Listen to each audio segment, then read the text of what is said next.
Hey design friends, this is Editor-in-Chief Cindy Allen here, aka Cindy with a C. But today, I want you to give me a B. Give me an I.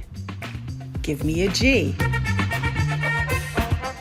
Oh yes, our big April issue is all about the next big ideas, spanning every segment from commercial, residential, hospitality, health and wellness, and more. Our design giants, like Lois Goodall from CBT, agrees. She says, new ideas are flourishing to address the seismic shift in our culture. We're drawing on cross-disciplinary design to reimagine solutions for our clients. Like workplace is informing multifamily residential, hospitality is influencing the workplace, and biophilic design is benefiting all. So, now let's talk about all those big ideas. For safety, how about touchless elevator buttons that look like magic but are kinetic? And face masks that are all about protection and celebration. For climate change, smarter greenhouses are integrating technology to simplify crop planting. And our mental health mega matters with the Ohana Center for Health by NBBJ, which offers inpatient, outpatient, and community care for kids. All in all, our big ideas feature 11 countries. Wowza. We also talk top kitchen and bath trends and feature a special carpet, flooring, tile, and stone section that will leave you, well, floored. The April issue tells us everything you need to know. Right now, the world needs innovation to get us to the other side. And this idea-packed issue is one more tool that will move us ahead. It's all here, and you should be too. See ya!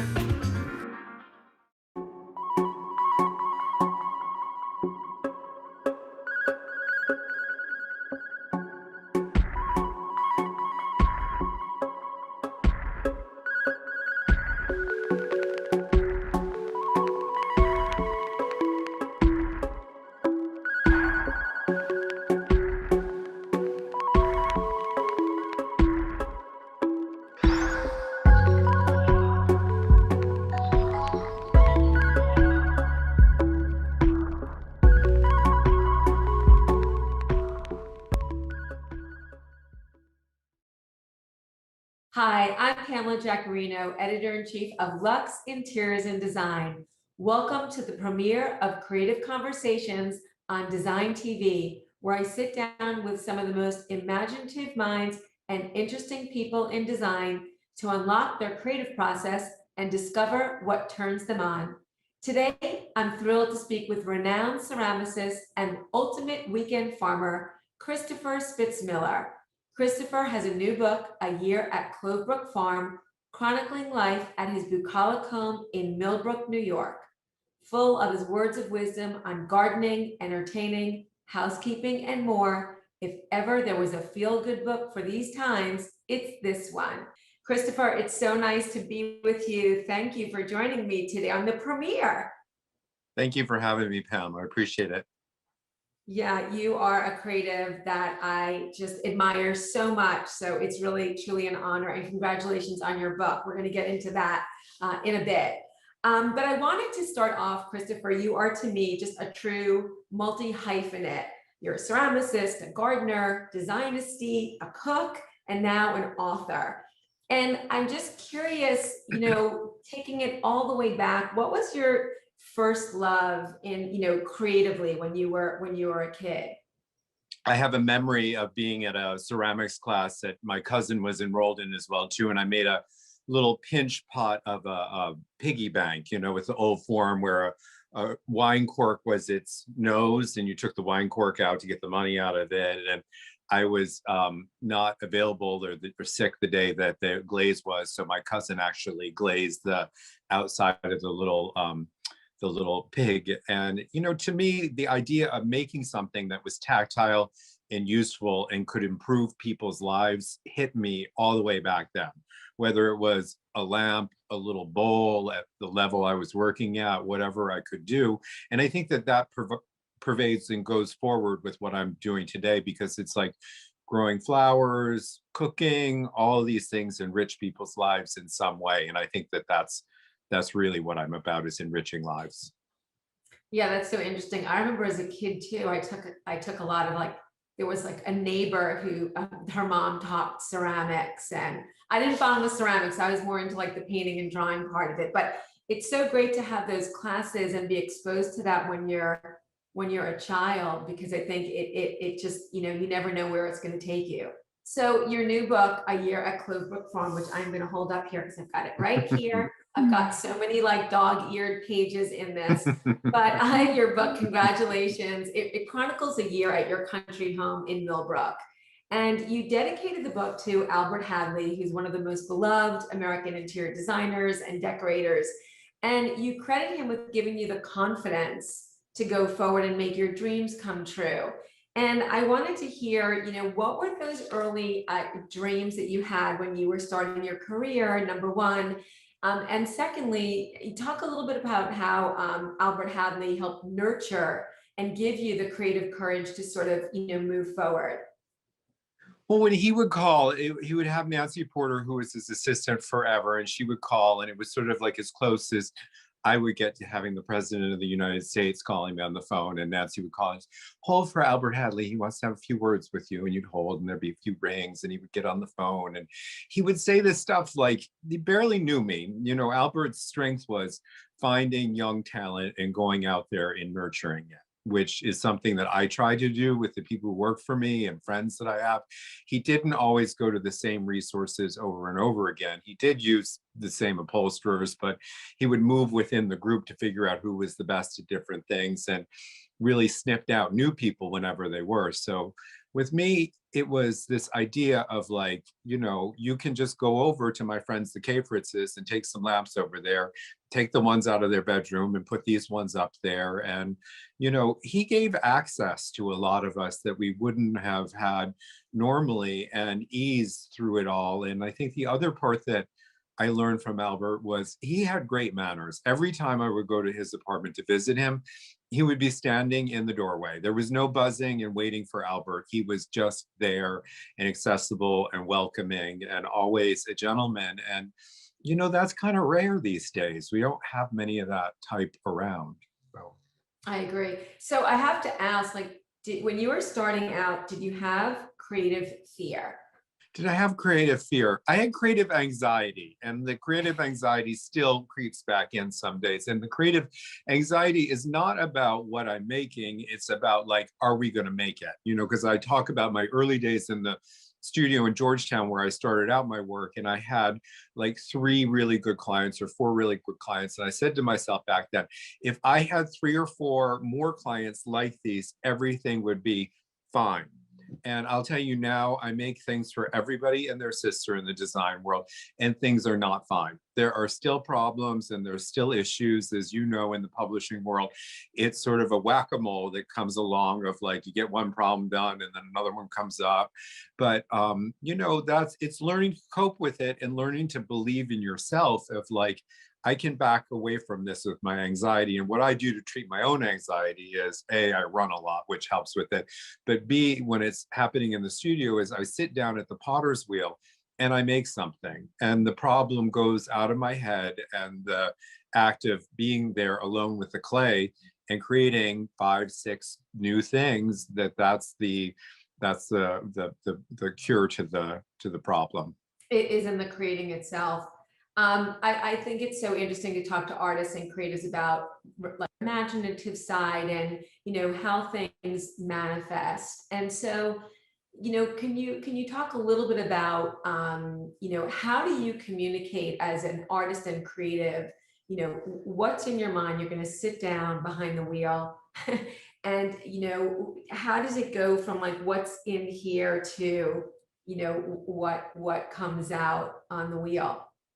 Well, first I'll find the idea. I'll like search. I'm an auction house junkie because I love to find things and buy stuff. And that's one of my main venues for picking up new ideas, because there's a lot of old shapes out there that I look at and then reinterpret myself and do my own sort of spin on what's already existing.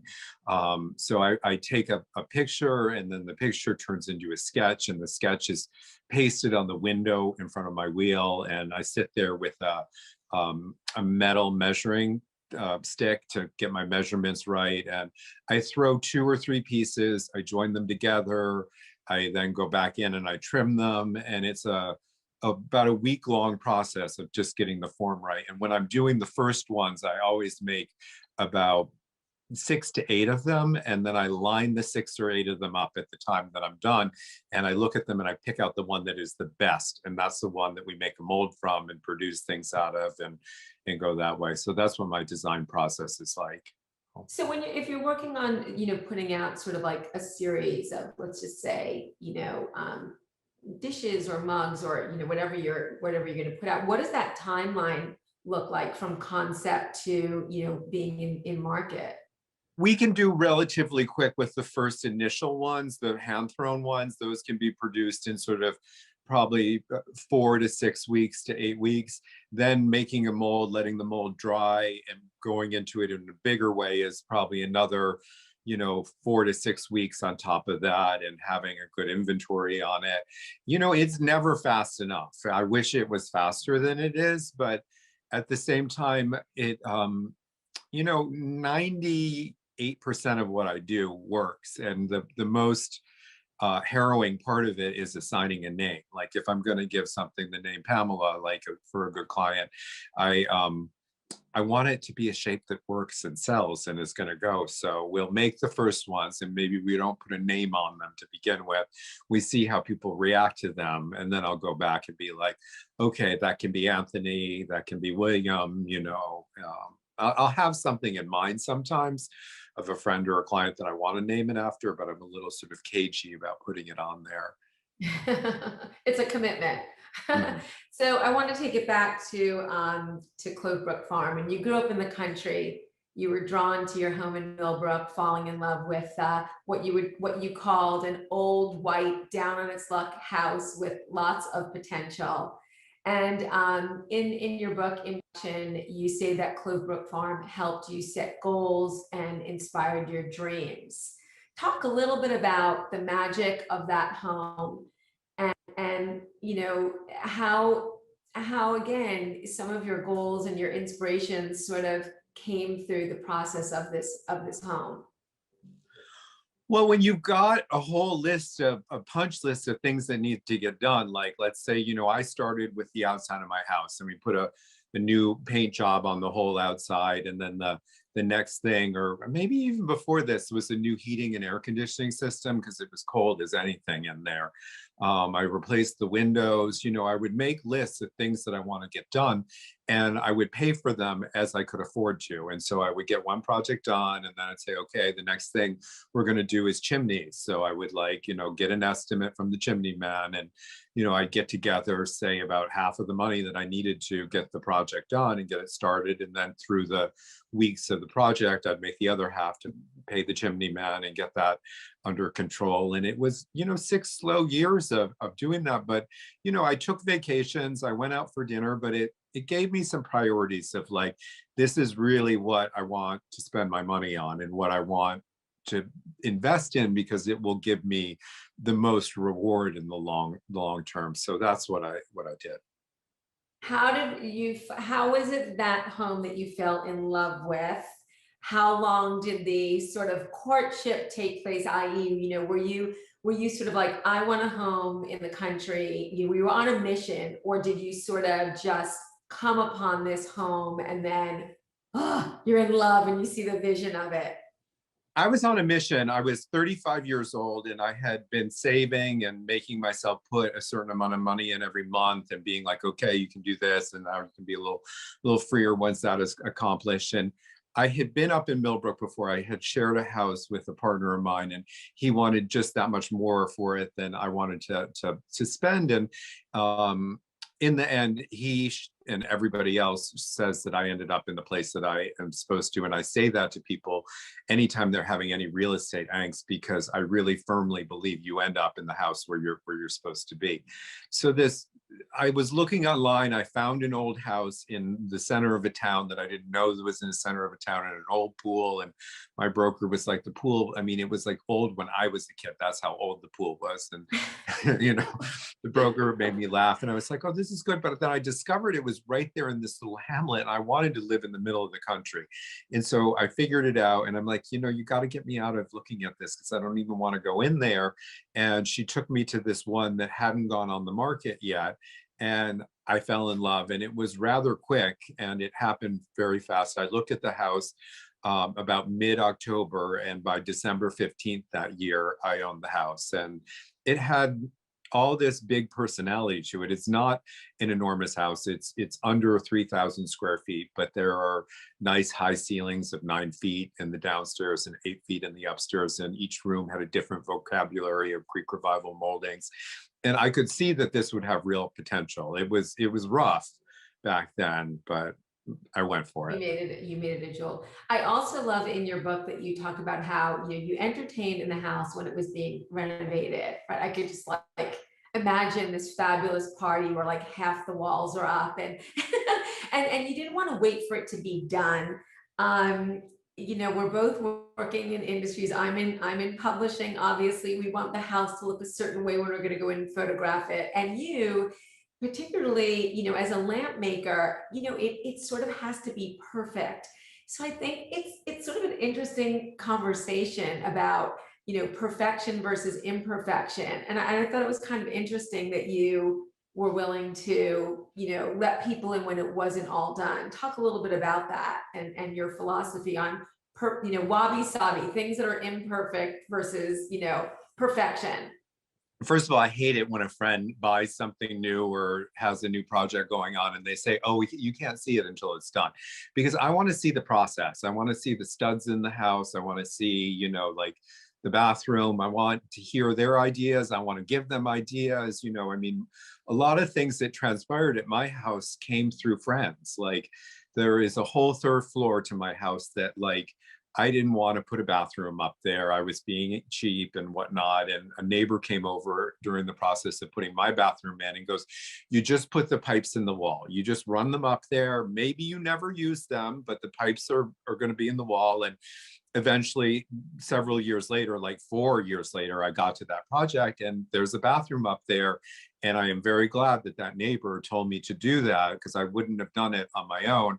And it's invaluable, like the advice that you get from your friends. And have a meal, you can set up a table in a house that's crumbling, falling down, which certainly is what I did, and just enjoy what you've got around you and enjoy the company of people. So I agree. I think it's so much about the process, the inspiration, which when I went through your book, I was sharing with you that's, to me, one of the, in addition to the amazing photography in the story, it just feels so inspirational, collaborative, and like as a reader, I felt like I was like inside your world a little bit. So that's what made me just so attracted to the book. And it seems like that's how you live your life authentically, which is wonderful.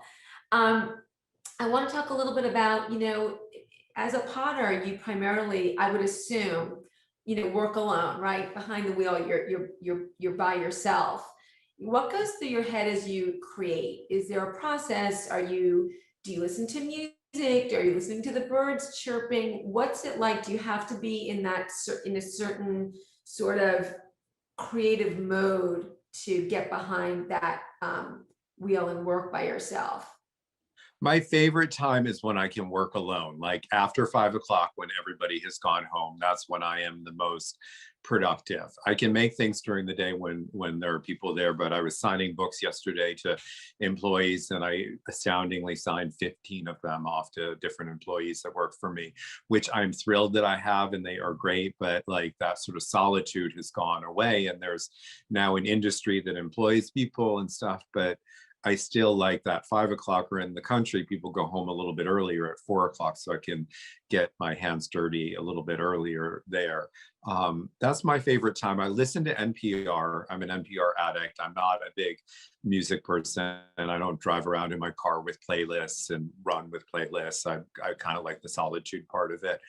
And I sit there and I work, and as they say, all the problems of the day sort of melt away, and I'm left there with just the raw piece of clay and molding this dust that's got a little bit of water in it into something that's going to resonate and be around long after I am gone is very, very fulfilling. And then to open up a magazine like Luxe and to see some people in Minnesota or Los Angeles that have bought a pair of my lamps or some of my plates and are using them that I didn't maybe even know they're decorator. You know, they did it, and it's enriching their lives, which is where we started that idea of like, okay, I want to make something that adds some beauty. Because I was talking to another magazine editor yesterday about pretty and how I sort of lamented that pretty is seeming to be dying, and I don't like pretty to die. You know, I'm about visual comfort, and I find it to be a really uniting factor in all of us and can bring us together and sort of take up some of the political divides that seem to be cutting us all apart right now, which I'm not such a fan of. Yeah, I agree. I mean, I'm a big believer in, you know, beauty, pretty will like saves your soul. Honestly, I'm right there with you. Talking about pretty and saving one's soul, I have a very clear visual memory of your holiday desserts that were on Instagram over Thanksgiving and Christmas. And I remember like sort of drooling over my telephone as I was watching them go through. And your partner, who's a landscape architect, Anthony Bellamo, made your mother's traditional Christmas chocolate roll, and there were like these amazing souffles coming out of your oven. And you know, I love, honestly, this is like on my list for this weekend to make these sort of like thin chocolate chip cookies. So I love that you've got, you know, recipes in the book. Do you have a favorite, and talk a little bit about your love for, you know, cooking and entertaining?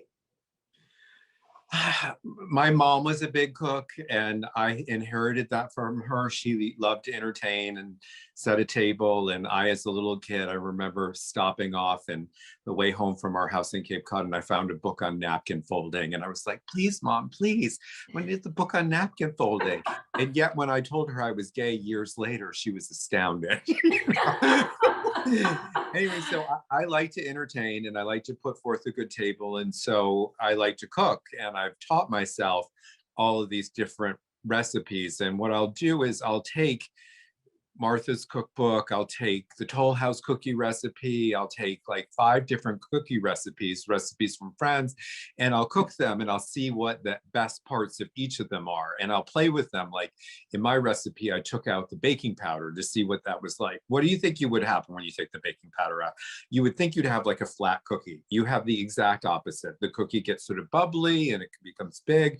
So I'm like fine with monkeying with the recipe. Like, and I don't know the chemistry behind it, but I'll just like monkey with it. And the result is these cookies that you take out of the oven when they're still a little bit sort of raw in the center of them. They finish cooking on the top of your oven from the heat of the pan, and you have to use parchment paper. I say this in the recipe: don't even bother making the cookies unless you have the parchment paper.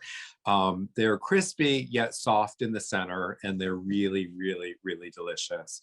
So they've got twice as many chocolate chips in them as regular recipes have. Give them a try. I am, they're on my hit list for this weekend for sure. And I mean, the dahlias and all the flowers, your gardening. When you bought the house, Christopher, did you envision all of it? Was like all of this beautiful life that you live sort of envisioned in your head, or did it sort of just, you know, evolve? Oh, it totally evolved. I mean, I had this vision for this very simple house that would have like sofas with ticking on them. And, you know, it was all going to be very sort of simple and down to earth, and maybe like scrubbed oaky kind of floors and stuff. And, you know, then Albert Hadley was closing his business at the time I was doing the decoration. So I bought a tremendous amount of furniture out of his warehouse and was able to decorate it with that. And I knew, because you can see my apartment here, it looks like an octogenarian lives in. It's done in that sort of high Colfax Fowler kind of like way. And so I wanted it to be sort of fresher and more youthful up there, which I think I accomplished. And so the path turns. And as I was getting my dining room done, my mom was having this conversation with a friend of hers who had some wallpaper that is originally came from a Russian palace, and Ellen Biddle Shipman put it in this house in my hometown in the 1930s. And when the house was sold in the 1980s, the wallpaper was taken off of the walls and put into some trash bags. The wallpaper sat there for some 20 years, and my mom was trying to get a dealer interested in buying it. And I didn't want to hear this conversation anymore. I didn't think I wanted the wallpaper myself, but I just was like, can you just send me a piece of it? Because I know every designer I think that there is out there, and I'll find a home for it. And the wallpaper came, and I fell in love, hook, line, and sinker with it. And this is like really fancy stuff. And I hadn't planned on doing that. I didn't know what it would be in there, but it's been a process, and things have fallen into my lap when they were supposed to fall into my lap, and things that weren't supposed to fall in my lap didn't fall in my lap. So you have to look at it. I'm not one of those people who could just raise my pocketbook up and say, okay, let's presto change all, let's have this dream come true. I'm right now renovating a barn, and it's quite a daunting process, but you break it up into smaller pieces and it'll get done when it gets done. And. Well, I have to say, I absolutely love that wallpaper in your dining room. I thought it was divine. And on my final question, you in your book, you write how you believe that everyone has a garden within us, and that it's up to each of us to sort of tend to it, nurture it, and let it flourish. Talk a little bit about how you tend and nurture your creative side, and what advice would you give? We have a lot of people watching. What advice would you give, particularly nowadays, when it's hard to be inspired? We're not traveling, we're not socializing as much. How do you think that we can all sort of nurture a little garden and our creative sides? I think the garden is, as a proverbial thing and not a literal thing. It's about getting up in the morning and getting yourself some exercise, and to get outside and get some fresh air, or to do something. Maybe it's a workout online. You can do whatever you're able to do. But then it's giving yourself some time to think about what's important and what you want to do. Switching back to the gardening metaphor, I always order my bulbs or my peonies in the season that they're in flower, because if you order them in that season, you're not going to go to the order form, say that fall, and find that sold out thing going on, because I want to have what I want to have. And if I do it that way, it's then sort of a challenge when the fall comes and they arrive, what actually is coming in those boxes and where they're going to go. And it's like a battle of the labor and getting people in place to get it all planted, because everybody thinks, I'm like, bulbs, they cost like $1 a piece, maybe, or even less sometimes. But it's really the investment in getting them in the ground, whether you're going to dig it yourself or find somebody to help you plant them. And I totally believe, anyway, church for me is going into that garden or going into that space where I'm working in the potter's wheel after 5 o'clock, and I'm just giving my concentration and giving it all to it. There was a show of basket weaving in Washington, D.C., and I remember them clearly saying in that every time the weaver made a weave, she thought, make it good, put your heart into it. And Yes. I believe in that and putting my heart into it. We don't send any junk out. I'm very careful. If we have an order, it's got to be the best that somebody can be. And I tell people all the time, I'm like, we sell lamps, we don't sell excuses. You gotta get things there on time is the other part. And if you can't get them there on time, we will lend something, we will get something in that space if an installation is occurring, like that timeliness. I think that's something that creatives sometimes forget about, is the business reality side to delivering and to being attentive to customers and their needs and stuff. Absolutely. Well, thank you so much for sharing your creative gift with us all. And again, I'm just encouraging everyone. This book is such an inspiration. It's such a delight. Congratulations to you. I know I'm going to be making your cookies this weekend. And thanks for being on our Creative Conversations premiere, Christopher. It's been a pleasure. Thank you so much.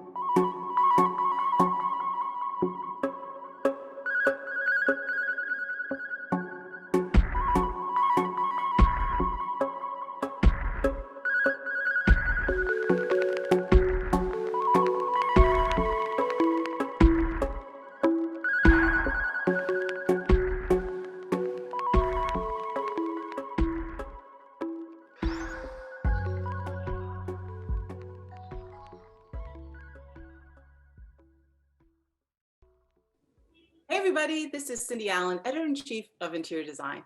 Today, you're going to be inspired and, well, rejuvenated by my conversation with our friends at Rejuvenation, a classic American lighting and house parts general store.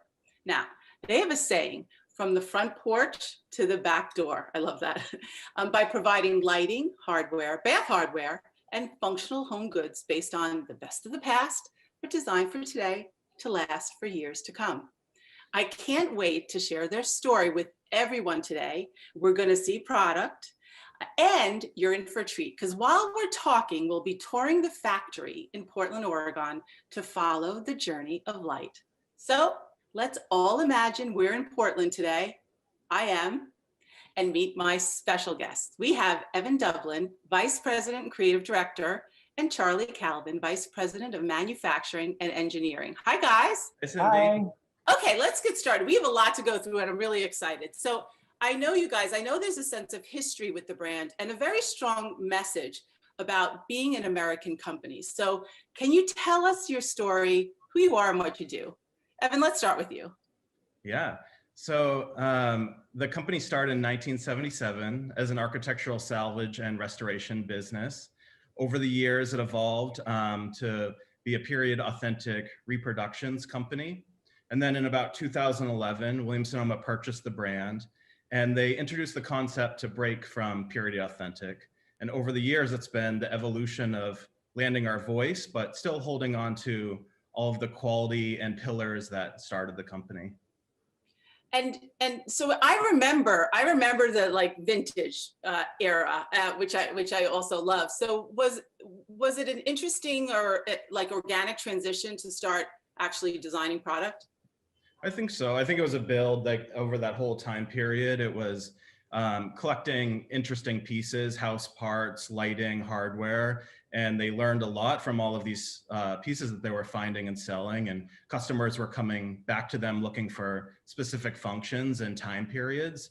And so it built this wealth of knowledge focused on quality and function. And then, you know, it's evolved into now how do we put more of a modern spin onto that and have our own voice. Yeah, you know, that is what's so interesting, right? Today, like if you look at, we do research all the time. And if you look at traditional versus contemporary, it used to be completely reversed, right? Like everything was like more traditional and now everything is more contemporary. So it's so great. I mean, you had the vintage thing, which we all love too. So you're kind of the best of both worlds right now, right? Yeah, and I think it's a balance. I think what makes the company so interesting is a balance of all of these different time periods. There's pieces that have been in our line for years, and it's about how do we continue to grow those categories and balance out aesthetics and have it come through authentically. You know, I love the Joseph Frank accidentism philosophy of it's collected and grown over time. And so that, you know, we put that lens on whenever we're designing something new. Yeah. Now we're going to get more, Charlie, we're going to talk to you about the whole engineering side, which is also super interesting. But I do want to know, since you're together, and I want to bring you into the conversation, how tricky, like, can you explain how tricky the engineering side of lighting actually is and how close you guys work together? Yeah, we have a very close-knit product development team, which includes the designers, engineering, sourcing, and there's a lot of back and forth. I mean, Evan's team comes up with some really great looking stuff, and it's never we can't do it. It's just, with enough time and money, we can do anything. However, what's feasible to meet our timelines and provide the value to our customers, what they're looking for. And so definitely there's back and forth on every project. It's just a matter of how much compromise needs to make, if it's within our wheelhouse or if it's something totally new. But being able to be flexible with the design is one of the reasons we keep this engineering and manufacturing in-house. Okay, Evan, come on. All right, tell me the truth. Does he go, no? It's a balance. Yeah. It's all a balance. It's just a matter of how long the project's going to take, but we work through it. Yeah. All right, we're going to get to more techie stuff in a bit. Evan, how long have you been with the company? For about 5 years. So a lot of things have changed since then, right? Quite a bit, yeah. Yeah, no, that's really exciting. All right, so tell us about the evolution of, going from lighting to all other categories. Yeah, so we come through the lens each season from a project standpoint. So our customers come to us to renovate their kitchens or their bathrooms. And so it's, what are all the functional pieces that round out those rooms, from all of the hardware to plumbing to all of the overhead lighting, but then also furniture and rugs, any of the essential layers that layer into those spaces. And then, what makes the company so amazing and is what the team is able to do, making sure that all of the finishes match across all of the hardware and lighting and all of the components in the space. So the customer is able to mix and match and have it be perfectly aligned, which is awesome. Yeah, that sort of kit of parts is actually a super advantage. And I know, like, when I go on to the site, because I do, and I love seeing the little bars of the finishes, and I'm always like checking it out. So I think that's super smart. It must be really fun too, to be able to have that kind of range for, I think about the design community, like they must love the range. Yeah, and I mean, every project is a little bit different, and depending on the customer or the environment, we're able to do anything from polished nickel to an unlacquered brass to oil rub bronze. And so, you're able to put your point of view on it, and as well as the customer. Yeah, no, that's great. And so when did they decide to go beyond lighting and hardware? I think they've been introducing these other categories for years. I think it started out as we had sold some furniture and other pieces in the early 2000s and even in the late 90s. But over the past 5 years, it's been a push to develop our own line of furniture, as well as rugs and textiles. So it's been a build. Yeah. Now I want to, like, Charlie, when we talk about lighting, I mean, that's an in-depth category, right? I mean, so much has changed. There are so many issues with just lighting in general, right? And you do residential and commercial. So do you want to give us sort of a snapshot of what that looks like? Yeah, so we're a UL certified factory, and so everything that we're shipping out of, has the confidence behind the UL certification. We have many ADA compliant fixtures. We offer many dry, damp, wet rated. Yeah. That's all coming through the factory here. There's more. Do you have also for the design community? They should know that you could do kind of custom anything, right? Again, anything's possible. Yeah, we do. Our current offerings offer so much options because we're one of the reasons that we're doing the engineering is we're engineering a lot of co-use parts or parts that are used in our other fixtures, so that we can offer, for instance, our hood light, which is kind of a staple that we've had for many years. It's a pendant, and you can actually go on the website and select in 1-inch increments, 30 to 150 inch drop length. I mean, that's pretty unique, and we will actually be cutting that to length specific to that order. And then of course there's the 12 foundational finishes, and shades you could have in, like with Hood, there's like over 25 shade options. So all those options, usually there's enough flexibility in there that we don't have to do anything,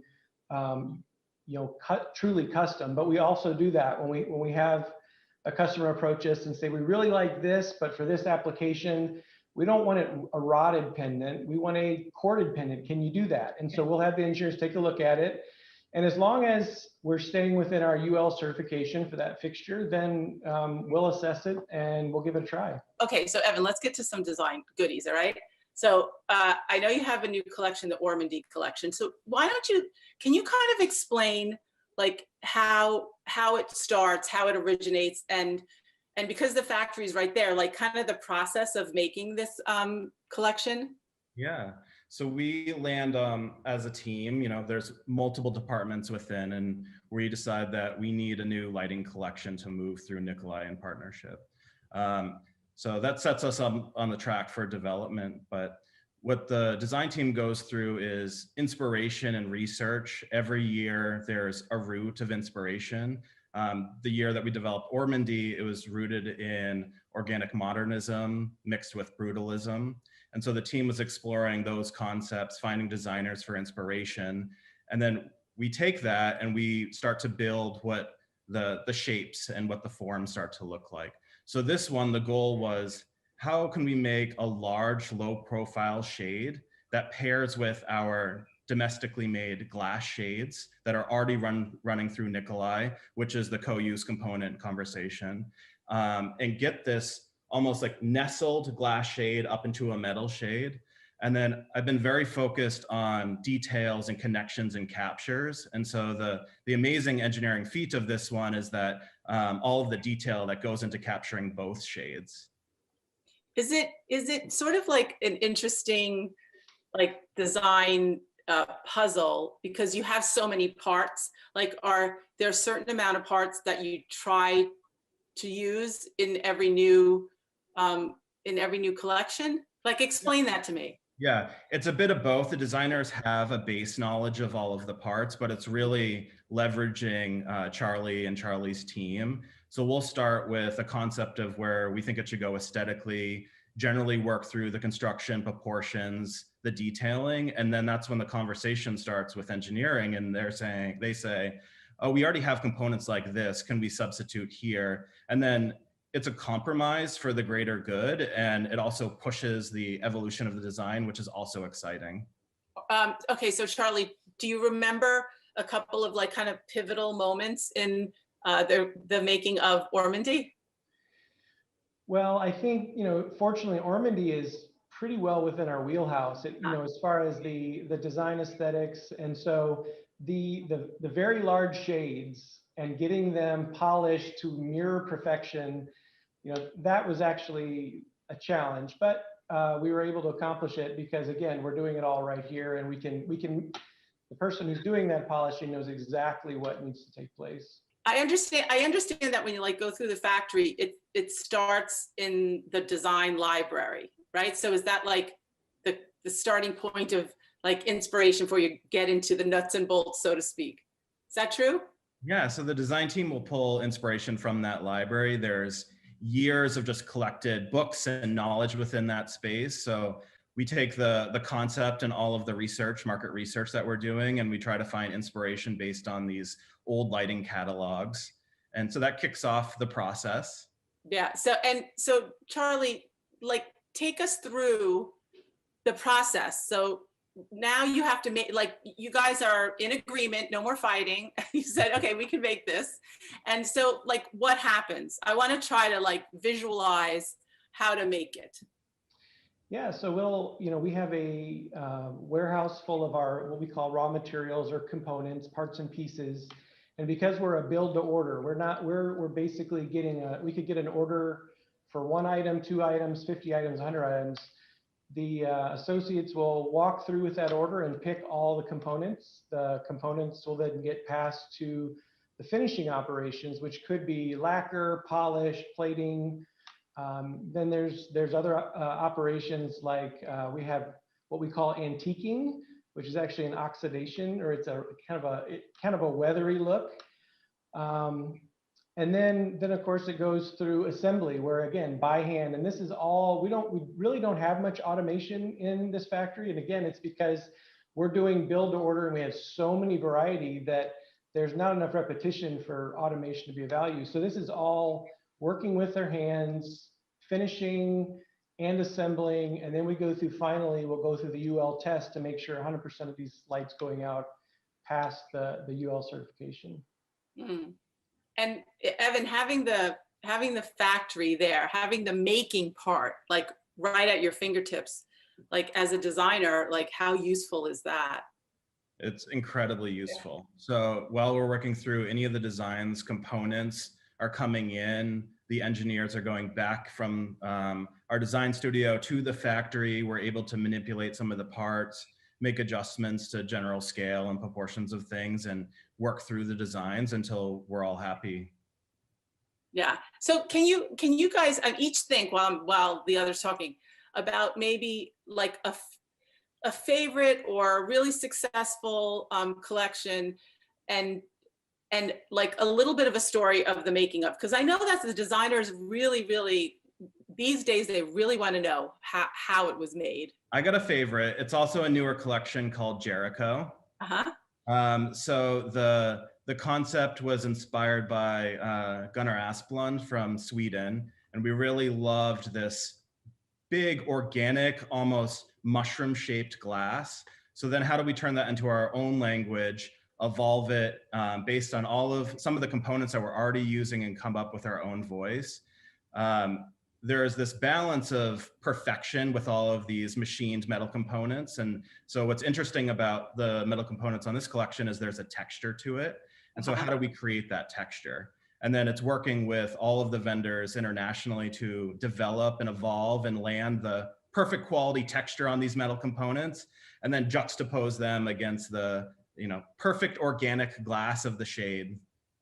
So that was quite a bit of back and forth to get that new texture. Mm. Yeah, that's great. Charlie, was that tricky? Do you remember that?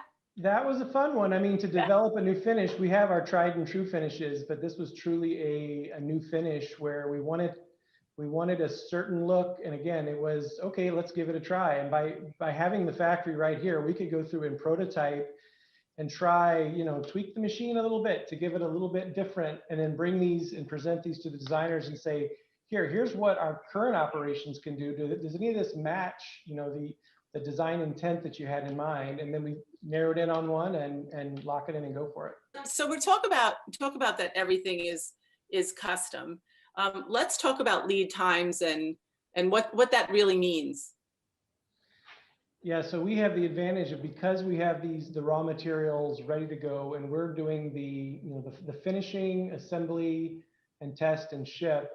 We're currently, we quote 2 to 5 weeks to your doorstep is what our standard lead time is. But we're typically beating that 5 weeks all the time.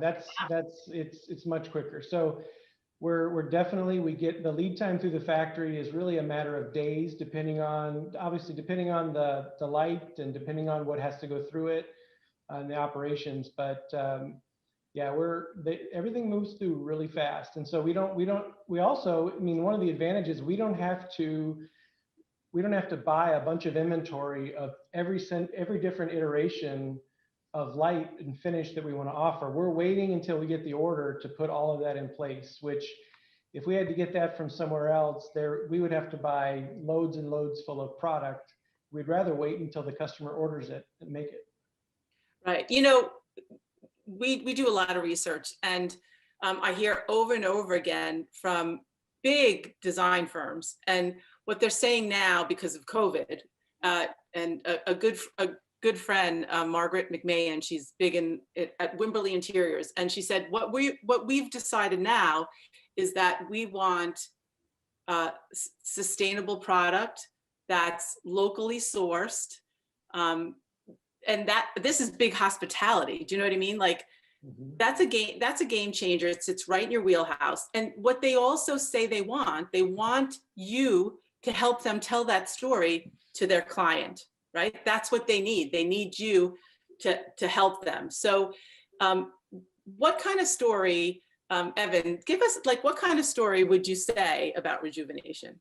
Yeah, I think it's rooted in quality. I think that the level of detailing and manufacturing that we get into with all of these pieces, they're made to last, and they're made to last not only the everyday and functionally, but also aesthetically. They're timeless. They're not trend based, and so they'll live forever in residential or trade environments.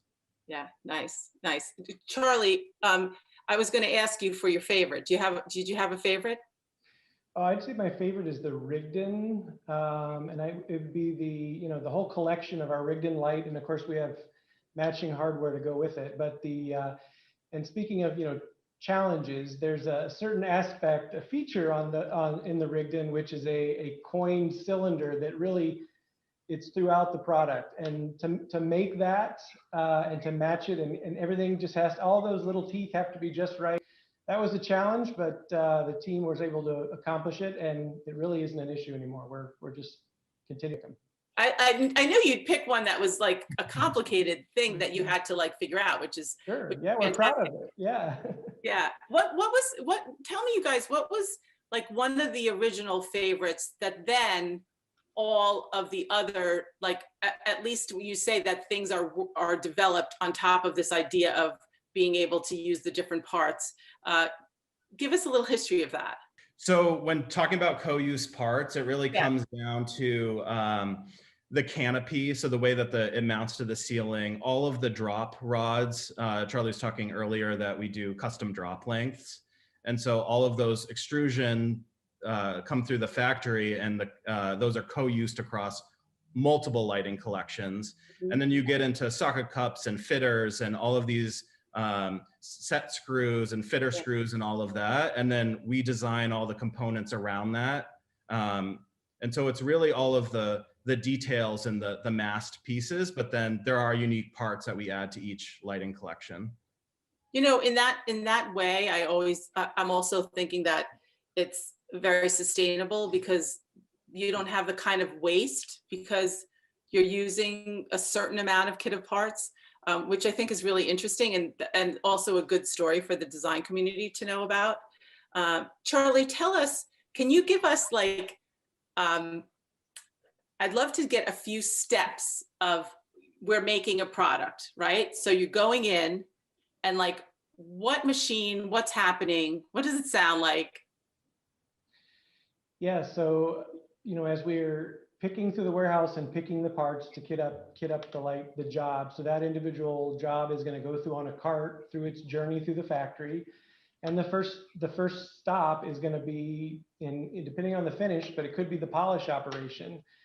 And the polishing operation, it's a lot of work. Our associates are leaning in, holding them by hand, and watching every square inch of that product to make sure it's just right.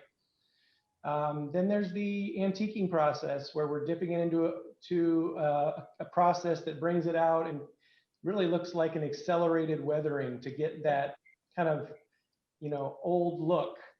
Or it could be it could move on to our lacquer spray application where again we have an associate suited up and ready to go, and we actually have a conveyor that comes through, and every job he knows to spray a certain finish on this group of parts. And then once they're all dried and ready to go, they come into assembly, and assembly puts them all together and wires it up and make sure everything is tight. And they do a little final inspection to make sure that everything is perfect from a finish perspective. And then the last step is our UL test to verify the circuitry is sound. And then it's just a matter of bagging it, boxing it, and shipping it directly to the customer. Wow, there you go. I love, Evan, I meant to mention to you before that I love that, like the color range that you're doing when you were talking about lacquering, Charlie. And so do you continue to develop like new colors for the lines? Yeah, we do. Every year we have 1 or 2 new colors that are based on trend forecasting and where we see the market going. The team builds a palette, and this ties to textiles and other functions within the brand as well, and so that it all connects, so our color stories are cohesive across categories. Yeah, I saw like a beautiful and kind of interesting blue, of course gray, but what's your favorite color? So Thunder Blue is a favorite, of course, because I'm Yeah. always just wearing Uh-huh. blue.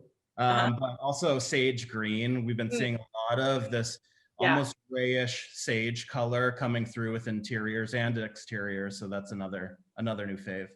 Yeah, no, it's so fun. And I mean, what I see when I look on the website, I see that if I'm a designer, oh, the possibilities are kind of endless, right? And you're not that far away from me either. So like maybe I can get my hands on the things I need, or have you develop the things, or do some custom, because designers love that too.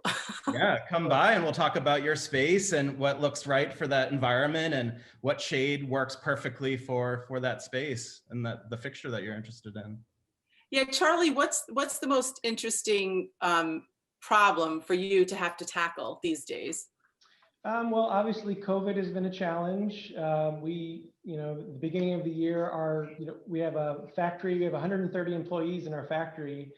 That as they're seeing the news comes through, and we had to really navigate that and put in the appropriate safety protocols and get everybody back on the job. And it's kind of become, just the everyday now. With all of those. So really that's been our biggest challenge recently. And again, we can't just bring in anybody with no experience. These operations that are processed by hand take years of experience and knowledge on how to get them just right.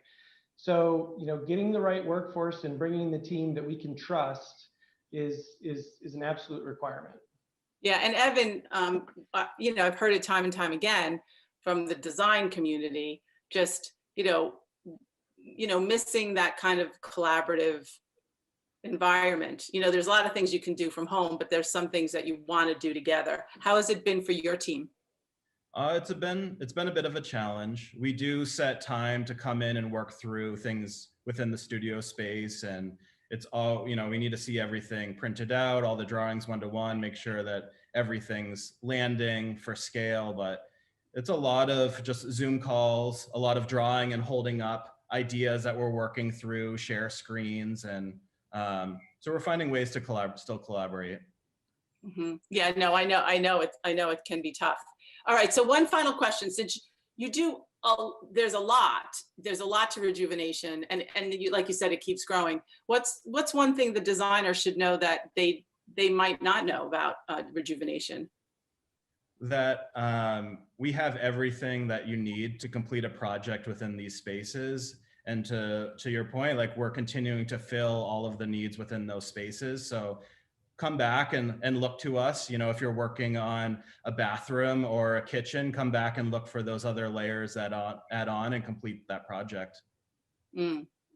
Charlie, one last comment? Well, I think most people that think about Rejuvenation don't know how much commercial business that we do. So we're dealing with onesie twosies, and then sometimes we're dealing with businesses that need lighting throughout, either commercial business or a restaurant, any type of atmosphere.